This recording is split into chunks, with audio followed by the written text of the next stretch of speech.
Sorcery and magic provoke theological scrutiny for their deceptive intent, which misleads individuals by ascribing supernatural or metaphysical potency to practitioners, thereby fostering misplaced beliefs that undermine authentic spiritual truth.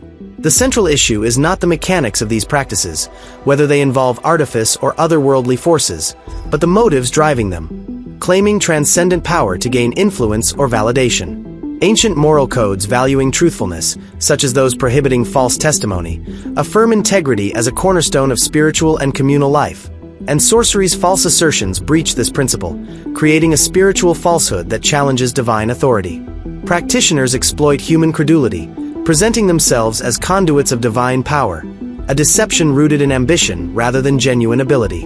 Were authentic supernatural power to exist, it would likely be wielded privately for personal gain, avoiding public displays that invite scrutiny or dilute efficacy.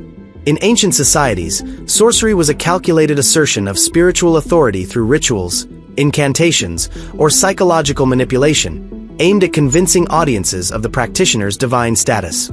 Such acts were criticized not for their methods, but for their intent to mislead, diverting individuals from divine truth toward false beliefs. Societally, deception fractures trust and compounds falsehoods, a harm amplified in sorcery's spiritual context, where it yields profound consequences. By contrast, contemporary stage magic employs transparent artifice for amusement, devoid of spiritual claims, distinguishing it from sorcery's deceitful motives. The case of Simon Magus, who captivated audiences with claims of divine status in Acts 8 verses 9 to 11, exemplifies this intent-driven deception but is one instance among broader themes of false claims, psychological manipulation, and the violation of truth, which demand rigorous examination. This analysis investigates the deceptive intent of sorcery through four dimensions: the theological basis for its critique as a spiritual falsehood, the psychological mechanisms underpinning its false claims, the contrast between sorcery's deceitful motives and stage magic's benign artifice, and the theological and societal implications of such deception. These dimensions illuminate the centrality of intent, claiming false spiritual authority, as the core issue, aligning with moral principles valuing truth and societal concerns about deception's harm. The inquiry speculates on practitioners' motives, suggesting their public displays reflect a quest for influence, while affirming the enduring importance of truth in spiritual and communal contexts. Part 1. Theological basis for critiquing sorcery's deceptive intent. Sorcery and magic invite theological critique for their deceptive intent, which misleads by claiming supernatural potency, fostering misplaced beliefs that challenge divine authority. Ancient moral traditions emphasizing truthfulness establish integrity as a foundational principle, and sorcery's assertion of divine power creates a spiritual falsehood.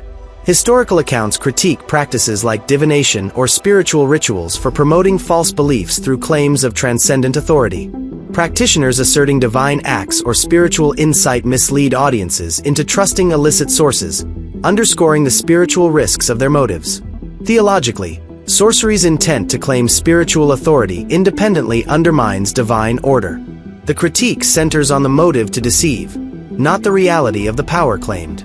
Some sorcery may involve otherworldly influence, but the primary concern is the falsehood behind the practitioner's assertions, encouraging misplaced faith.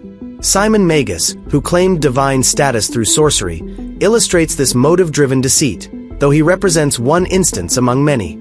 Such claims divert individuals from authentic spirituality, mirroring the societal harm of falsehood, which fractures trust and perpetuates deception.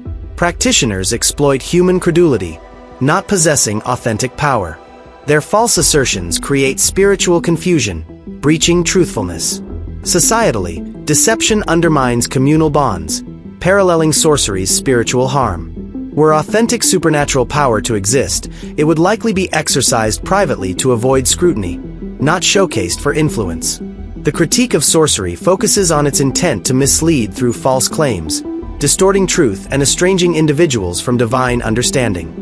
This perspective posits that sorcery's allure stems from exploiting human desires for transcendence, manipulating these impulses through deceptive claims.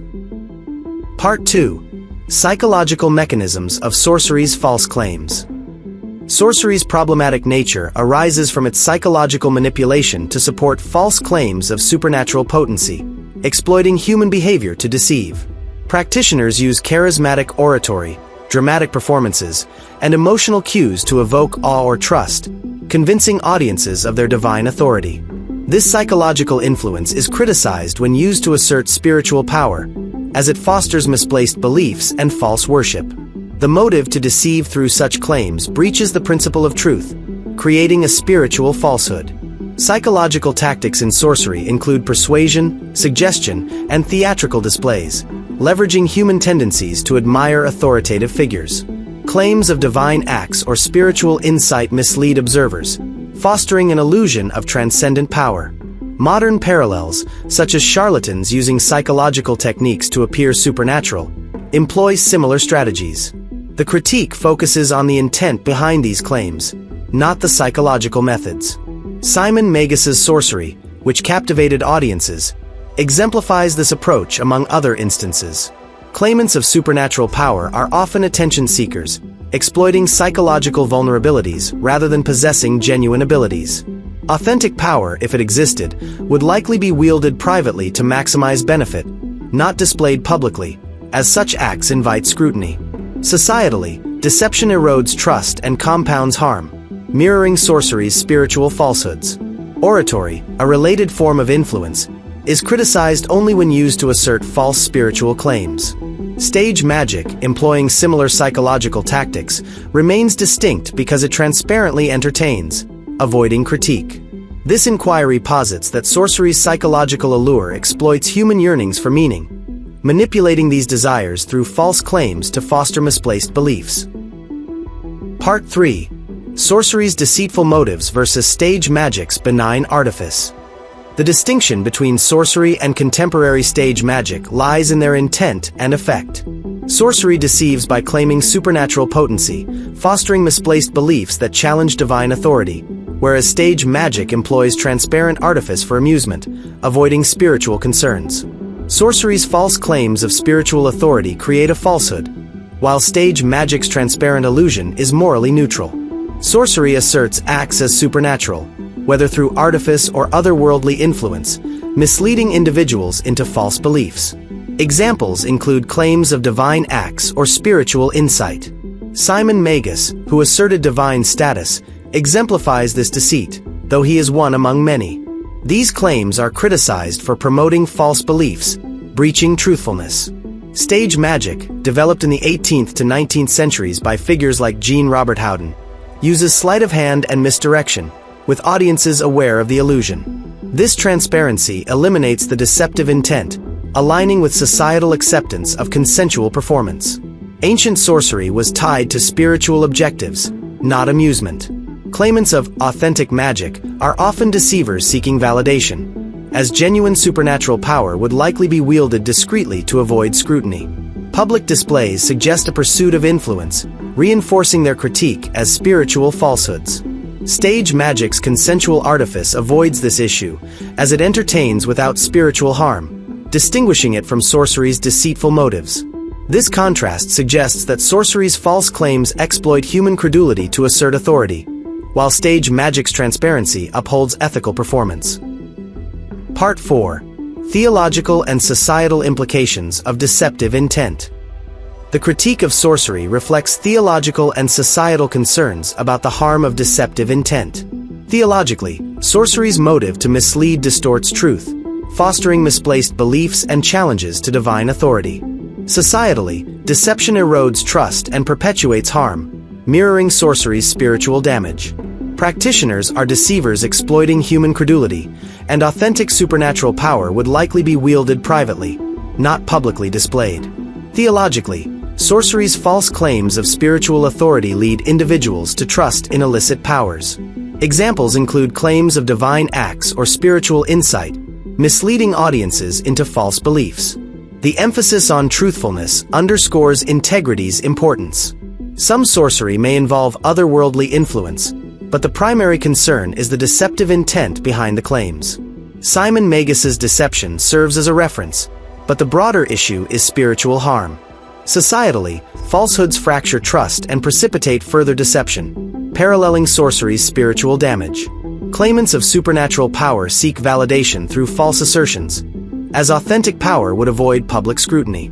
Stage magic, with its transparent intent, avoids these issues, as it entertains without asserting spiritual authority, highlighting the centrality of intent in assessing a practice's morality. This inquiry suggests that sorcery's critique reflects its manipulation of human desires for transcendence through false claims, a practice that remains problematic across theological and societal contexts. Conclusion. The critique of sorcery and magic centers on their deceptive intent, claiming supernatural potency to mislead individuals into false beliefs and challenges to divine authority. The problematic nature of sorcery lies in the motives behind its claims, breaching truthfulness and aligning with the societal harm of deception, which erodes trust and perpetuates falsehoods. Theologically, sorcery's false assertions distort divine truth, fostering misplaced beliefs, whether through psychological manipulation or otherworldly influence. The theological basis establishes sorcery's critique as rooted in its deceptive claims, as seen in examples like assertions of divine acts or spiritual insight, with Simon Magus as a reference. Psychological manipulation, exploiting human credulity to support false claims, is criticized for its intent to mislead spiritually. Sorcery's deceitful motives contrast with stage magic's benign artifice, which transparently entertains without spiritual claims. The theological and societal implications portray practitioners as deceivers seeking attention, not possessors of authentic power, which would be used discreetly. Those claiming supernatural potency exploit trust for personal gain, as authentic power would avoid public scrutiny. Stage magic, with its consensual artifice, stands apart, as it lacks the intent to mislead spiritually. The critique of sorcery remains relevant, cautioning against deceptive claims that distort truth and divine understanding, reinforcing the importance of integrity in theological and societal contexts.